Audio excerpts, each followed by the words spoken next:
सोलापूर शहर आयुक्तालयातील सलगर वस्ती police station हद्दीत शिंदे साठे वस्ती या ठिकाणी अ, अ, यातील फिर्यादी इंदुमती साठे वय 75 वर्ष ह्या रात्रीच्या वेळी त्यांच्या बंगल्याच्या पोर्चमध्ये नेहमीप्रमाणे झोपलेल्या असताना पहाटे साधारण 4-4:30च्या आसपास दोन अनोळखी इसमांनी त्या ठिकाणी येऊन प्रथमतः पोर्चमधील बल्ब काढून अंधार केला आणि त्यानंतर अ, नमूद फिर्यादी महिलेचं तोंड दाबून त्यांच्या गळ्यातील सोन्याची पोत आणि कानातील काही दागिने असे काढून घेतले. त्या दरम्यान काही धारदार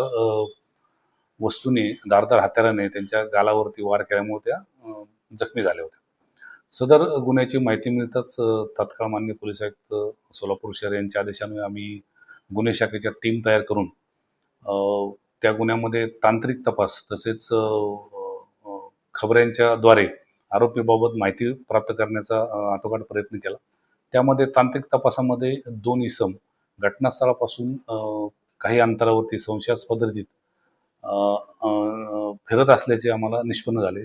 ते पूर्ण तांत्रिक तपासाचा ट्रॅक केला असता सदरचे आरोपी हे रेल्वे स्टेशन परिसरात राहत असल्याची माहिती मिळाली. तसेच त्यामधील एक आरोपी हा गुन्ह्यातील सोनं विकण्यासाठी काही बाजारामध्ये येणार असल्याची माहिती मिळाल्यावरून त्यास आम्ही API धायगुडे आणि त्यांचे पथक यांनी त्यास ट्रॅक करून पासपोर्ट ऑफिस सिद्धेश्वर मंदिराजवळ त्याला ताब्यात घेतलं. नमूद आरोपीस ताब्यात घेतलं असता त्याच्या अंगझडतीमध्ये या गुन्ह्यातील सोन्याचे दागिने जे आहेत ते मिळून आलेले आहेत. त्याचबरोबर नमूद आरोपीकडे अजून कौशलपूर्ण तपास केला असता यापूर्वी देखील त्यांनी अशाच प्रकारचा एक जबरी चोरीचा गुन्हा सलगवती पोलीस स्टेशन हद्दीतच बेलाटी गाव या ठिकाणी केला होता. त्या संदर्भात जो दाखल गुन्हा आहे तो गुन्हा देखील ह्या आरोपींनी केल्याचे निष्पन्न झाल्यामुळे असे 2 गुन्हे ह्या आरोपींकडून आम्ही उघडकीस आणले आहेत. गुन्ह्यात गेलेल्या दोन्ही गुन्ह्याच्या मुद्देमालापैकी एकूण 1,37,000 किमतीचे सोने आपण हस्तगत केलेले आहे आणि यातील जो आरोपी आहे हा अहिल्यानगर जिल्ह्यामधील आहे. आरोपीचं नाव आहे शकील उदाशा भोसले.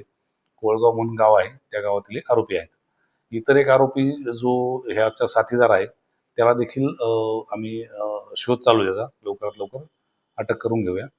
सदरची कामगिरी माननीय पोलीस आयुक्त सोलापूर शहर M. राजकुमार तसेच DCP HQ गौर हसन, DCP क्राईम श्रीमती अश्विनी पाटील आणि ACP राजन माने गुन्हे यांच्या मार्गदर्शनाखाली केले आहे.